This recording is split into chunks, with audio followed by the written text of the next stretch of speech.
An ellipse, second definition of an ellipse. Sometime for one term I have to discuss these definitions, because sometime the examiner may ask what is the equation of directrix.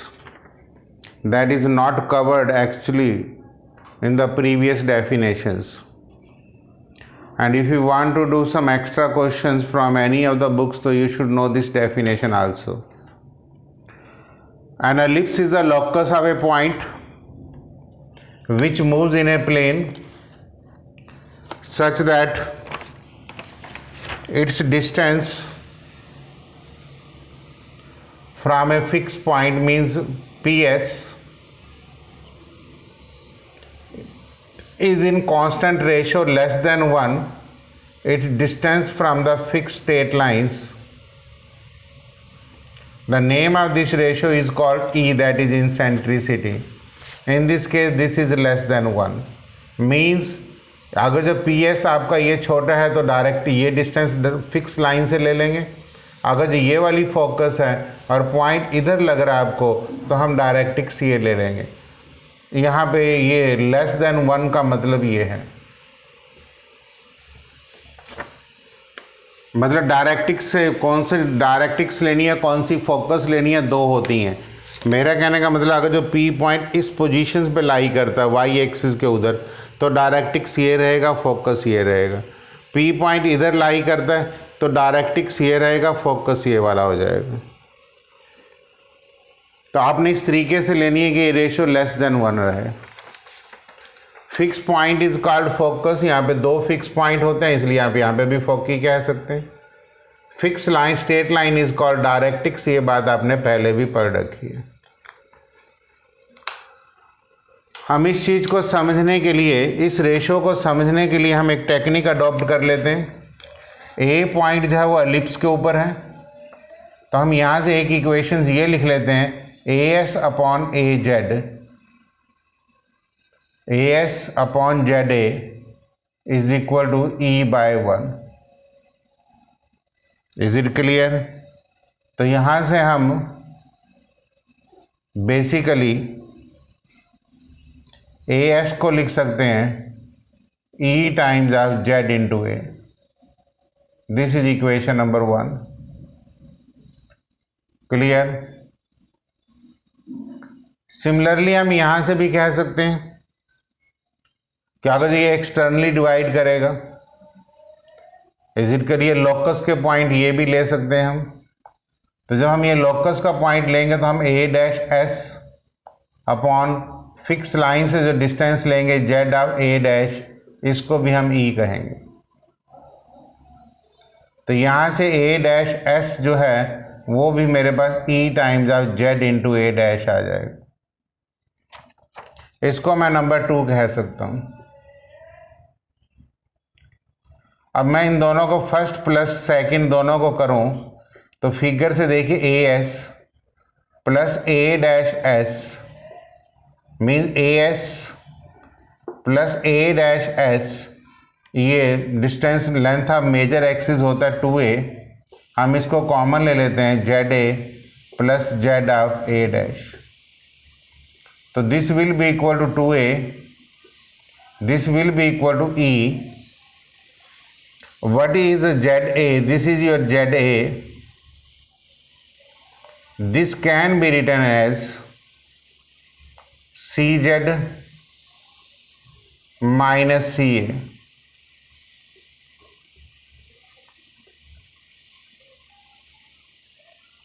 Z of A-, it can be written as CZ plus A-C. अब AC और A- इक्वल है क्योंकि C centre of the ellipse होता है, cut जाएंगे.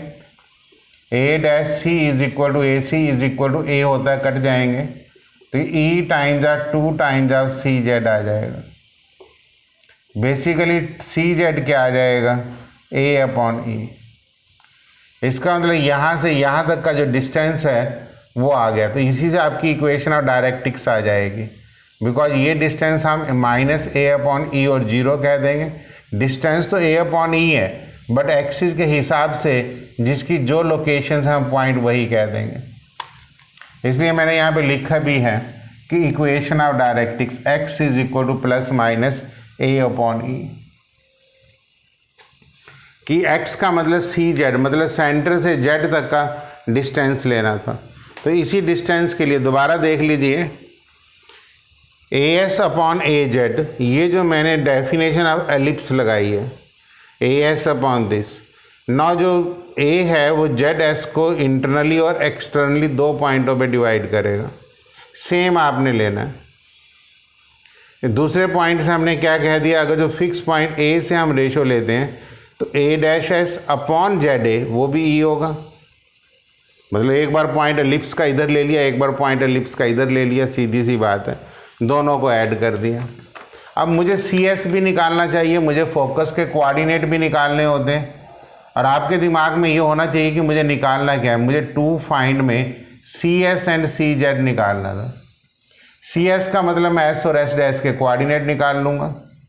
अब मेरा टारगेट सी एस निकालने का, इसका मतलब मैं फर्स्ट माइनस सेकेंड कर दूं,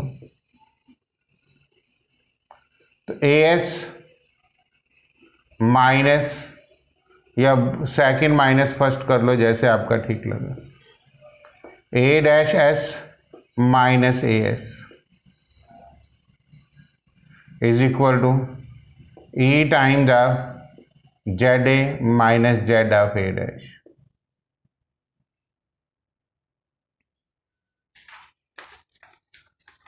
अब देखिए ए एस को आप क्या लिख सकते हैं, पहले तो आप ए डैश एस को देखो क्या लिख सकते हैं, ये ए डैश है और ये एस है।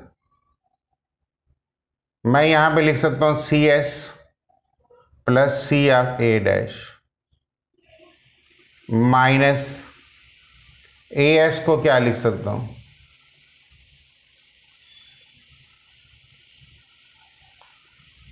सी A minus C S.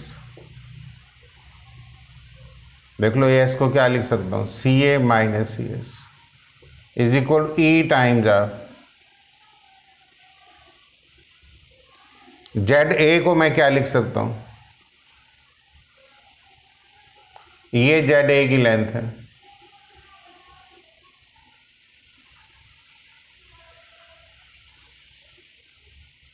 C Z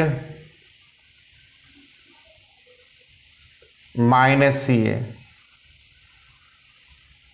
minus Z of A dash, तो C Z Z of A dash, C Z plus A dash C,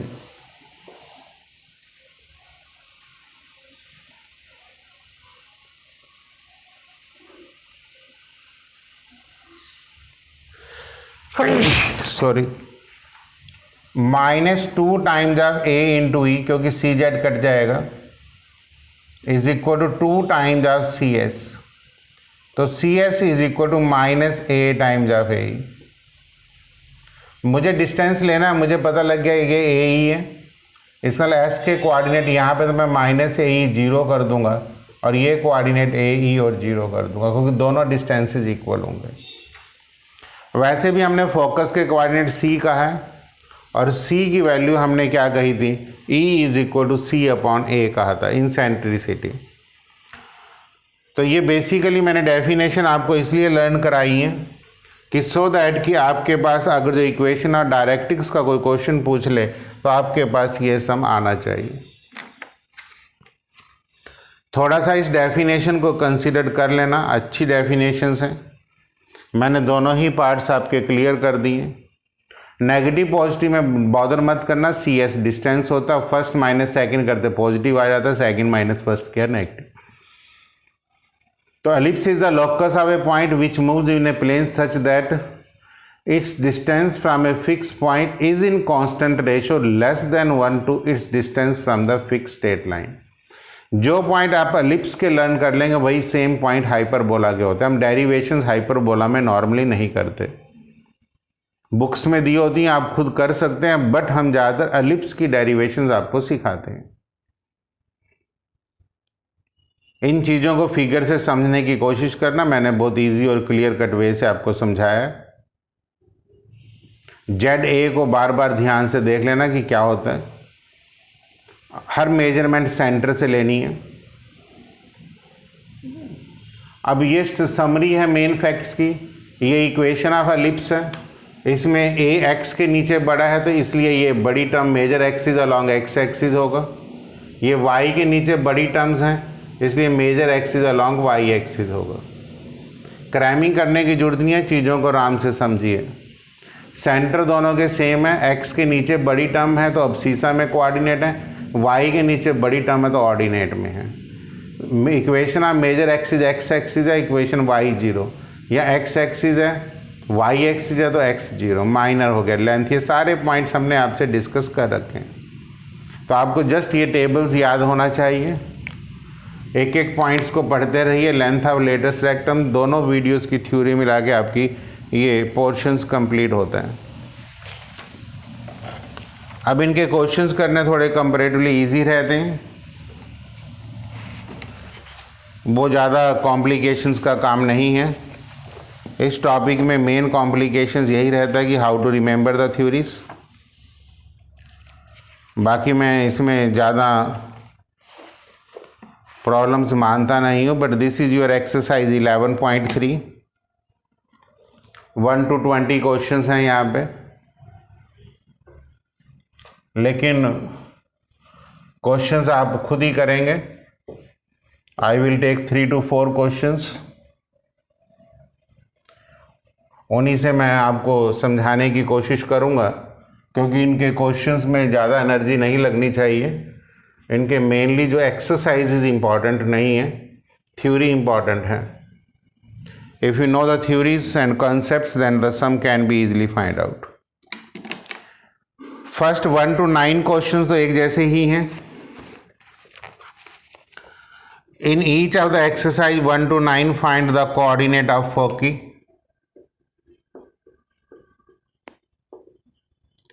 coordinate of foci, then vertices, then length of major axis,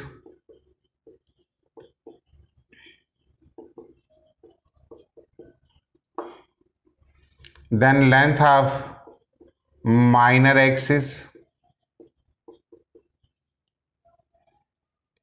then eccentricity,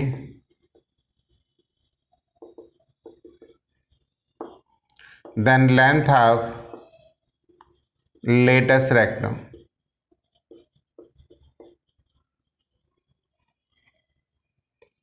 of the ellipse. तो हम एक तो question number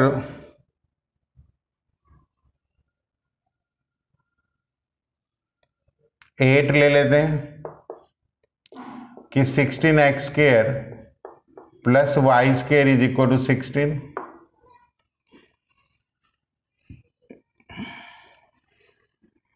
दूसरा हम question number 4 ले लेते हैं, x² bye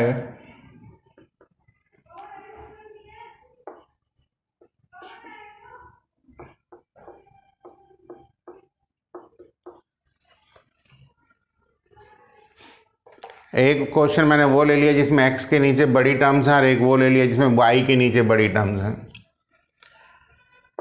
एक ये क्वेश्चन नंबर 8 ले लिया, एक क्वेश्चन नंबर 3 ले लिया। इसको पहले x² बाय 1 लिखेंगे plus y² by 16 is equal to 1 आ जाएगा। Compare first with x² bye b², क्योंकि बिकॉज y के नीचे बड़ी टर्म है, a is greater then b। तो यहां से बात क्लियर होगी कि a² 16 होगा और b² 1 होगा। तो a² is equal to b² plus c², means आपको c² भी निकालना है। तो 16 माइनस 1 15 हो जाएगा।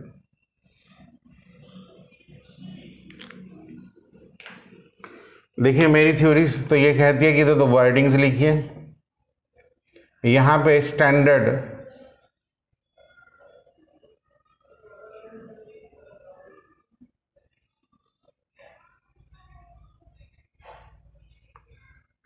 फॉर्म लिख देते हैं, वो लिख देते हैं X square by B square,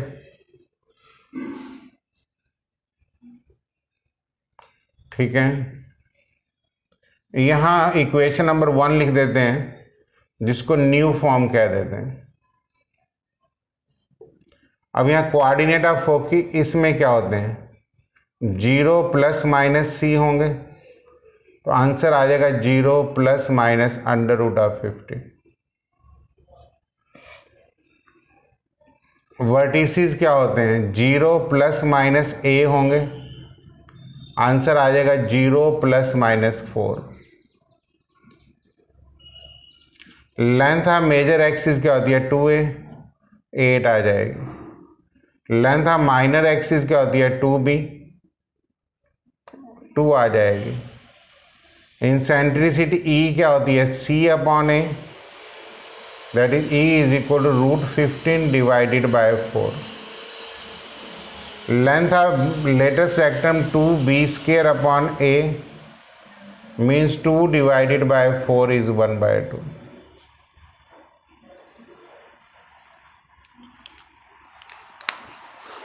Always try to write the answer exactly in the same way. एक तरफ आप फार्मूलेज लिखते चले जाइए, दूसरी तरफ आप इनके पॉइंट्स लिखेंगे,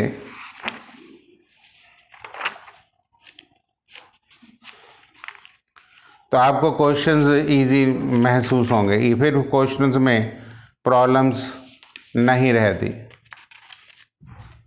तो this is actually I have taken your question number 8।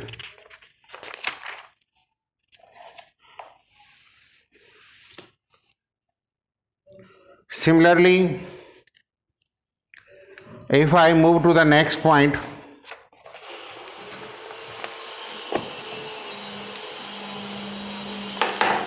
means I am moving toward the third questions. Again, compare first with x square by a square. Now a square is 16, b square is 9 and c square is equal to 16 minus 9, that is 7.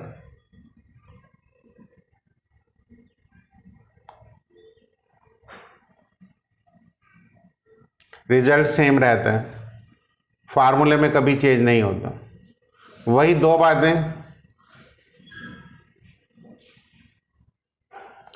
Standard form वही रहती है, X square by A square plus Y square by B square is equal to 1। New form वही है, X square by 16 plus Y square by 9 is equal to 1। अब यहां से पहला फोकी के कोऑर्डिनेट्स, इधर थ्योरी आपको लिखनी है, प्लस माइनस सी कॉमा 0, यहां से plus minus root 7 comma 0। Vertices plus minus A comma 0, plus minus 4 comma 0। Length of major axis 2a, बिल्कुल 8 ही रहेगा। Length of minor axis 2b, b की वैल्यू 3 या तो 6 आ जाएगा। Eccentricity E is equal to C by A, that is E is equal to root 7 by 4। Length of latus rectum 2b square by A, that is length of latest rectum 18 divided by 4, that is 9/2। तो this is I have taken your question number 3.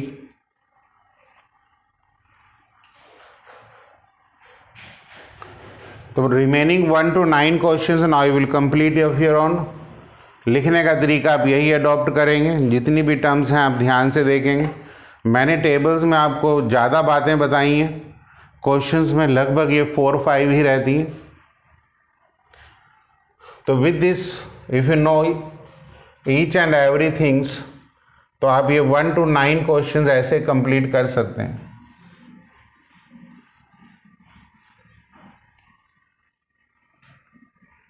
Next, now question number 10, 11, 12.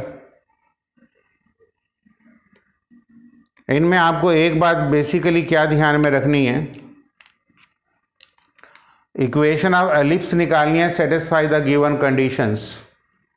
Mean अगर मैं question number 10 की बात करता हूं तो given condition में vertices दिया हुआ है.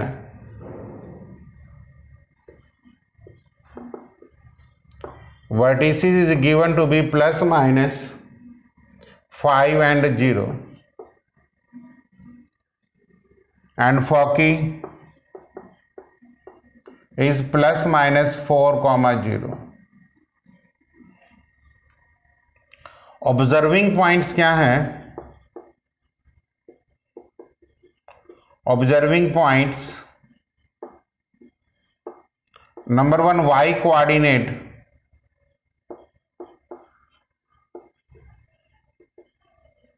इज 0. अगर जो y कोऑर्डिनेट 0 आपको दोनों में नजर आ रहा है तो इक्वेशन ऑफ एलिप्स कौन सी लेट करेंगे? बड़ी टर्म हम x के नीचे लेंगे.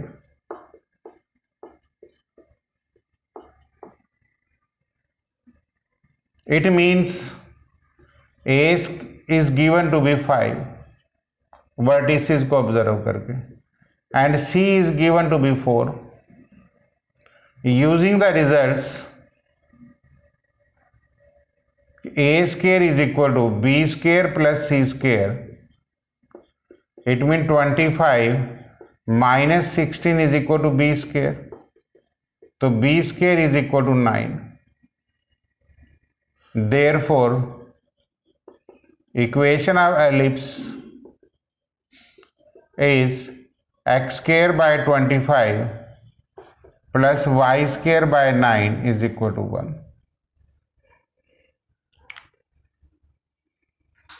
अगर जो आपका x कोऑर्डिनेट 0 होता तो इक्वेशन ऑफ एलिप्स हम लेट कर लेते x square by B square plus Y square by A square is equal to 1.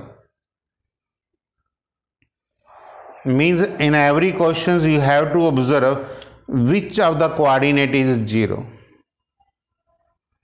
एक कोऑर्डिनेट आपको 0 जरूर दिया होगा. जैसे फॉर एग्जाम्पल मैं क्वेश्चन नंबर 14 ले लेता हूं. End of major axis. अब एंड ऑफ मेजर एक्सिस का मतलब क्या हो गया भाई? वर्टिसेस हो गए. डेफिनेशन आपको क्लियर होनी चाहिए. End is given to be 0 plus minus √5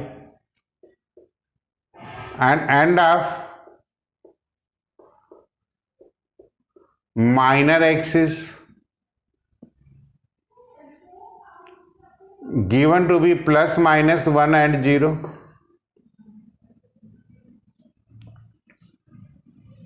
इसका मतलब a की वैल्यू तो 5 दी हुई है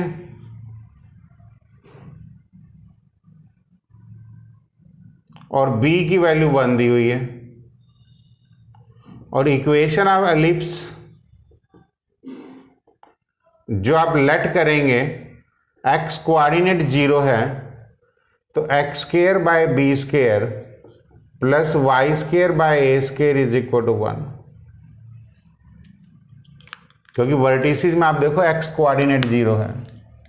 इट मीन जो इक्वेशन ऑफ एलिप्स आएगी वो इस टाइप से आएगी. यहां पे कोऑर्डिनेट सेलेक्ट होंगे. फिगर्स बना लेंगे तो और भी ज़्यादा क्लैरिटी आ जाएगी। कभी भी आपको गलती नहीं होगी अगर जो आप हर क्वेश्चन में फिगर बना लें।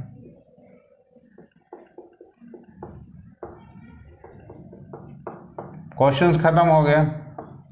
X square by 1 plus Y square by 25, ये सारे क्वेश्चंस ऐसे सिंपल्स हैं जो आपको टेबल्स लर्न हैं।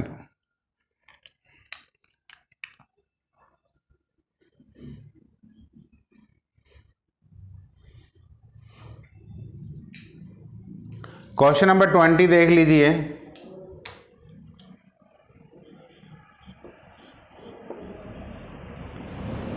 इक्वेशन ऑफ एलिप्स निकालनी है। Major axis on X axis है and passing through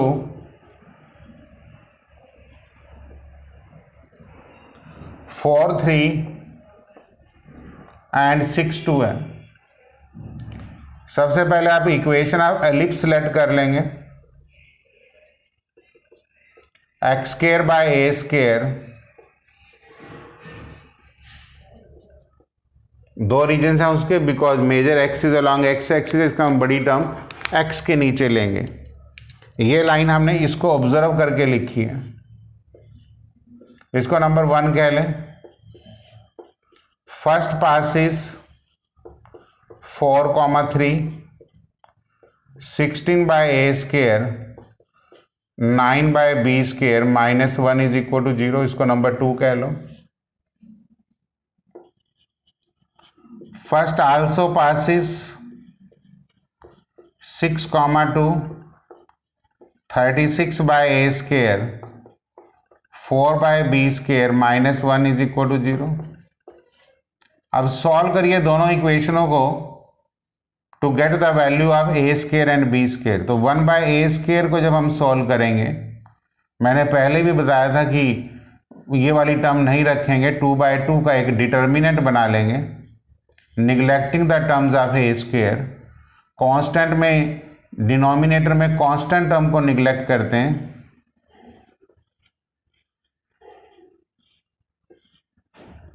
this is -9 + 4, this is 64 - 324,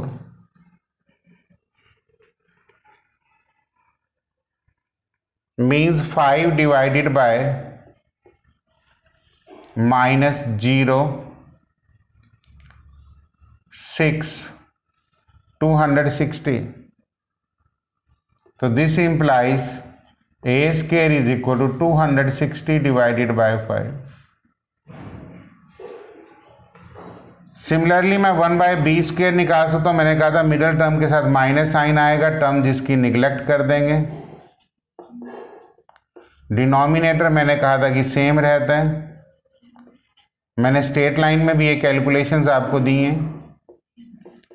+36 upon 64 - 324, that is 20 divided by 260 with minus sign. तो B square is equal to 260 divided by 20।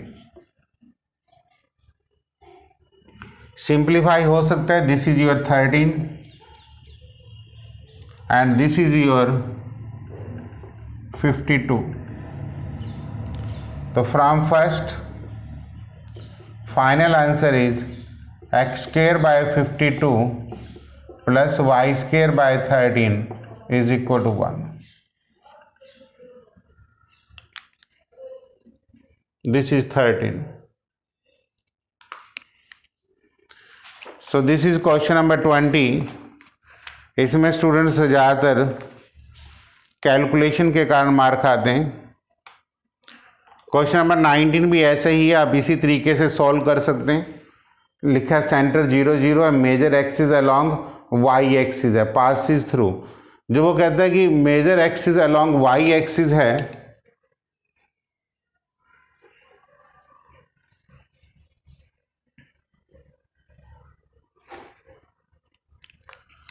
Question number 19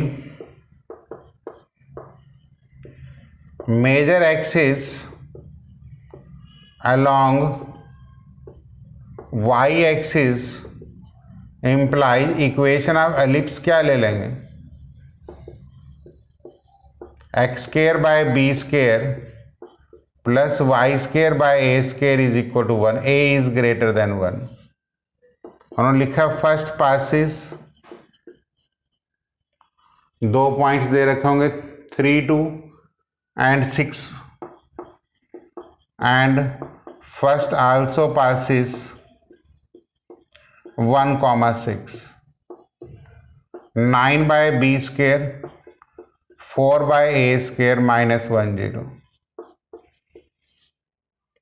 1 by b square, 36 by a square minus 1, 0. Solving second and third, तो 1 by B square की value पहले निकाल लेते हैं, -4 + 36 divided by 324 - 4 means 32 divided by 320 is 1/10. It mean B square is equal to 10. -1 by a square is equal to 324 - 4 -9 + 1 means -8 divided by 320 is 1/40 with minus sign. A square is equal to 40. Therefore, from first x square by 10 plus y square by 40 is equal to 1.